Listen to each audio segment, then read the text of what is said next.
Everyone, आप सभी का स्वागत है मेरे चैनल पे। तो आज हम लोग ज्योग्राफी का चैप्टर 2 कर रहे हैं और पार्ट भी 2 है। तो अगर आप लोगों ने हमारे पिछले वीडियोस को देखा होगा तो आपको पता होगा कि हम एनसीईआरटी सीरीज चला रहे हैं जिसमें हम अपने एग्जाम के पर्पज से पढ़ रहे हैं। क्या आपको पता है कि दक्कन प्लेट्यू जो है वो किस प्रकार के रॉक से बना है?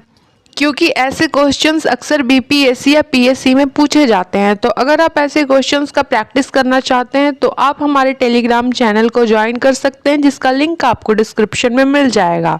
तो इस चैप्टर का नाम है इनसाइड आवर अर्थ। तो जैसा कि आप देख सकते हैं कि ये हमारा अर्थ दिया हुआ है, जिसका जो सबसे ऊपरी सतह होता है उसे हम क्रस्ट कहते हैं, यानी कि लिथोस्फेयर। ये हम लोगों ने पिछले क्लास में भी देखा था। और क्रस्ट के बाद जो होता है, ये जो आपको येलो पार्ट दिख रहा है, इसे हम मैंटल कहते हैं।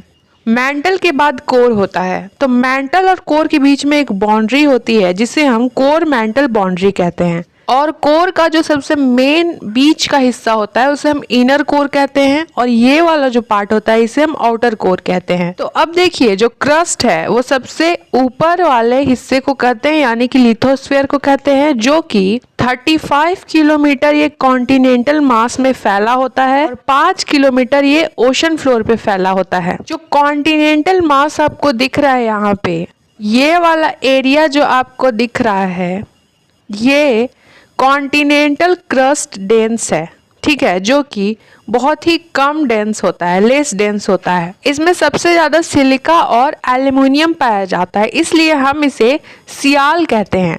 और ये वाला हिस्सा जो आप देख रहे हैं, ये ओशनिक क्रस्ट है, ठीक है, जो कि काफी घनत्व में होता है। आप देख सकते हैं ये कितना ज्यादा एरिया में है। इसमें सबसे ज्यादा सिलिका और मैग्नीशियम पाया जाता है, इसलिए इसे हम सीमा कहते हैं। तो ये हमें याद रखना है कि सियाल जो है वो कॉन्टिनेंटल क्रस्ट में होगा और सीमा जो है वो ओशनिक क्रस्ट में होगा। अब देखिए, जो मैंटल है वो 2900 किलोमीटर तक फैला हुआ है, जो कि क्रस्ट के नीचे होता है। उसके बाद यहाँ पे कह रहा है कि जो सबसे इनर मोस्ट लेयर होता है, यानी कि कोर जो है, उसका रेडियस जो है लगभग 3500 किलोमीटर तक होता है, और ये निकल और फेरस यानी कि जिसमें आयरन मिला होता है उससे बना होता है, इसलिए इसे नाइफ कहते हैं। तो अगर आप मैप में देखेंगे कि सबसे deepest mine in the world, तो वो साउथ अफ्रीका में है, जो कि 4 किलोमीटर डीप है, लेकिन लोगों ने उसमें खुदाई करके 6 किलोमीटर तक डीप कर दिया in the search of oil. उसके बाद यहाँ पे कह रहा है हमारे अर्थ में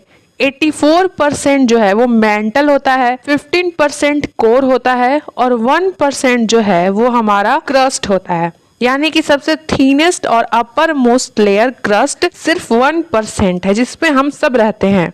अब यहाँ पे देखिए, रॉक्स एंड मिनरल्स के बारे में बता रहा है। तो रॉक्स कैसे बनते हैं? वो नेचुरल सॉलिड सब्सटेंस होते हैं, जो कि बहुत प्रकार के मिनरल से बने होते हैं, जो मिल करके हमारे अर्थ क्रस्ट को बनाते हैं। और ये कलर, टेक्सचर और साइज में अलग अलग प्रकार के होते हैं।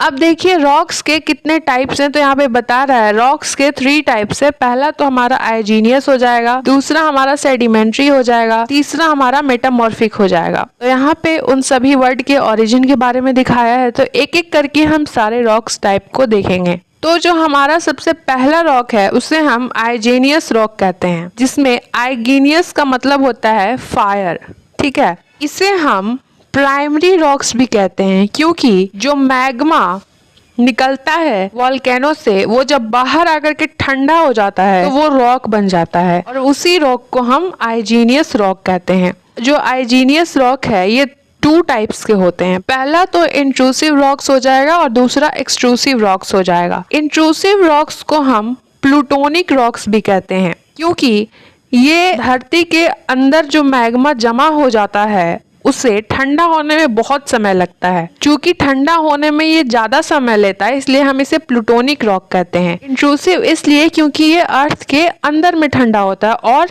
ये रॉक का फॉर्म ले लेता है, जिसे हम आइजीनियस रॉक कहते हैं। इंट्रूसिव रॉक्स के एग्जाम्पल हो जाएंगे हमारे ग्रेनाइट हो गया, ठीक है, गैब्रो हो गया। ये इसलिए क्योंकि जो बीनीथ द अर्थ जो मैग्मा ठंडा हो रहा है वो लार्ज ग्रेन्स में बने होते हैं, ठीक है, लार्ज क्रिस्टल्स के रॉक्स होते हैं क्योंकि वो अर्थ के अंदर ठंडे हो रहे हैं। वही जो एक्सट्रूसिव रॉक्स हैं इन्हें हम वॉल्केनिक रॉक्स कहते हैं क्योंकि जब वॉल्केनो फटता है तो जो मैग्मा बाहर आता है वो अर्थ के सतह पे ठंडा होता है और ये इंट्रूसिव के मुकाबले जल्दी ठंडा होते हैं।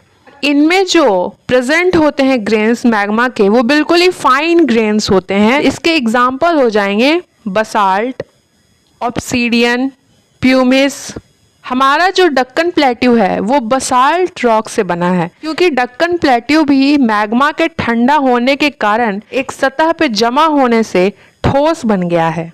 अब हम लोग आगे में सेडिमेंट्री रॉक्स के बारे में देखेंगे। तो सेडिमेंट्री जो रॉक है सेडिमेंट से बनता है। जब कोई पत्थर टूट करके या किसी चीज से टकरा करके छोटे छोटे टुकड़ों में बट जाता है उसे हम सेडिमेंट्स कहते हैं। अब यही सेडिमेंट्स जो हैं ये ट्रांसपोर्ट होते हैं या फिर डिपॉजिट होते हैं हवा, पानी या किसी और ट्रांसपोर्टेशन के थ्रू, जिसके कारण ये ढीले हो जाते हैं। क्योंकि अगर कोई रॉक छोटे छोटे टुकड़ों में पानी में बहते हुए जा रहा है तो वो आपस में ढीले रहेंगे, लेकिन वही जब सेडिमेंट्स आपस में टाइट पैक हो जाते हैं, कॉम्पैक्ट हो जाते हैं कंप्रेस होकर के, तो वो एक लेयर का फॉर्म ले लेते हैं। ठीक है, एक लेयर की तरह जब वो फॉर्म ले लेते हैं तो उसे ही हम सेडिमेंट्री रॉक्स कहते हैं। सेडिमेंट्री रॉक्स में हमें प्लांट के फॉसिल्स हो गए, एनिमल फॉसिल्स हो गए या फिर अदर माइक्रो ऑर्गेनिज्म फॉसिल्स भी मिलते हैं क्योंकि ये उन सभी को अपने साथ ट्रांसपोर्टेशन करते हुए बहाते हुए ले आता है। और ये जो यहाँ पे कॉम्प्रेस हुआ है, आखिर में आकर के कॉम्पैक्ट हुआ है, उसे ही हम लिथिफिकेशन कहते हैं। सेडिमेंट का लिथिफिकेशन हो करके जो फॉर्मेशन होता है वही सेडिमेंट्री रॉक बनता है, यानी कि सुगठित होना। तो सेडिमेंट्री रॉक्स के एग्जाम्पल अगर हम देखें तो हो जाएगा सैंडस्टोन हो गया, शेल हो गया, कॉन्ग्लोमेरेट हो गया, और जो फॉसिल से मिल करके सेडिमेंट्री रॉक्स बने हैं वो जैसे कि कोल हो गया, लाइमस्टोन हो गया, ये सब हमें याद रखना है। आगे अगर हम देखें तो आगे यहाँ पे कुछ रॉक्स से खेले गए गेम्स के बारे में बता रहा है जो कि हम लोग बचपन में खेलते थे, जैसे कि पिट्टो हो गया, फिर कित हो गया या फिर गिट्टी हो गया। ठीक है, यहाँ पे कुछ मॉन्यूमेंट्स दिखाया है जो बता रहा है ये कौन से रॉक से ये बने हैं। तो ये मार्बल से बना है और रेड फोर्ट जो है वो रेड स्टोन से बना है। और जो थर्ड है वो है मेटामॉर्फिक रॉक। देखिए मेटामॉर्फिक रॉक जो है वो आइजीनियस रॉक और सेडिमेंट्री रॉक के मिलने से बनता है। जैसे कि कोई भी रॉक जिसपे बहुत ही ज्यादा मात्रा में प्रेशर और हीट पड़ता है, चाहे वो सेडिमेंट्री हो या फिर आइजीनियस हो, तो वो मेटामॉर्फिक रॉक का फॉर्मेशन ले लेता है। एग्जाम्पल में क्ले जो है वो स्लेट का फॉर्मेशन ले लेता है जो कि मेटामॉर्फिक है। लाइमस्टोन जो है वो मार्बल का फॉर्मेशन ले लेता है जो कि मेटामॉर्फिक रॉक है।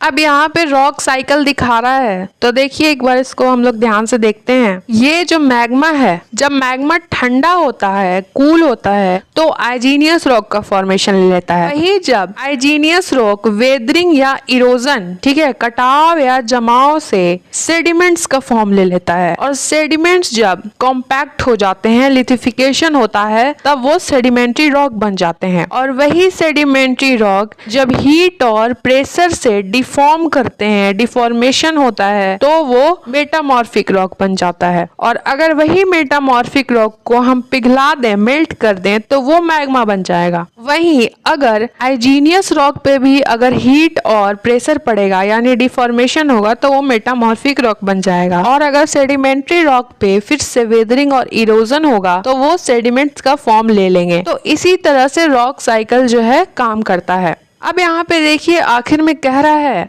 मिनरल्स के बारे में, जो कि मिनरल्स जो हैं वो नेचुरली ऑकरिंग सब्सटेंस है, हमारे अर्थ से नेचुरली निकलते हैं, जिनमें फिजिकल और केमिकल प्रॉपर्टीज होती हैं। कुछ मिनरल्स को हम लोग फ्यूल की तरह यूज करते हैं, जैसे कि कोल हो गया, नेचुरल गैस हो गया, पेट्रोलियम हो गया। कुछ को हम लोग इंडस्ट्रीज में यूज करते हैं, जैसे कि आयरन हो गया, एल्यूमिनियम हो गया, गोल्ड हो गया, यूरेनियम हो गया। और कुछ को हम लोग मेडिसिन या फर्टिलाइजर में यूज करते हैं। तो ये चैप्टर यहीं पे समाप्त समाप्त हो जाता है। तो एक बार हम लोग इस चैप्टर का समरी कर लेंगे। तो हम लोगों ने इस चैप्टर में पढ़ा कि कैसे हमारे अर्थ को 3 पार्ट में काटा गया है। पहला हमारा क्रस्ट है यानी लिथोस्फेयर, दूसरा हमारा मेंटल है, तीसरा हमारा कोर है। तो क्रस्ट हमारा 35 किलोमीटर कॉन्टिनेंटल मास पे है और 5 किलोमीटर ओशन फ्लोर पे है। तो जो सियाल है जिसमें सिलिका और एल्यूमिनिया पाया जाता है वो हमारा कॉन्टिनेंटल क्रस्ट है, और जो सीमा है वो हमारे ओशनिक क्रस्ट में पाया जाता है जिसमें सिलिका और मैग्नीशियम होता है।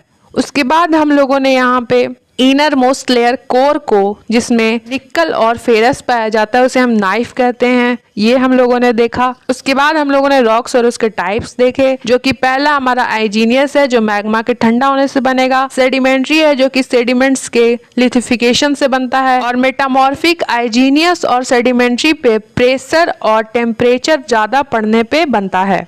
उसके बाद हम लोगों ने आगे यहाँ पे आखिर में रॉक साइकिल को देखा कि किस तरह से रॉक साइकिल काम करता है, और लास्टली हम लोगों ने मिनरल्स के बारे में पढ़ा। तो यही था इस चैप्टर में। So don't forget to like and subscribe and thanks for watching.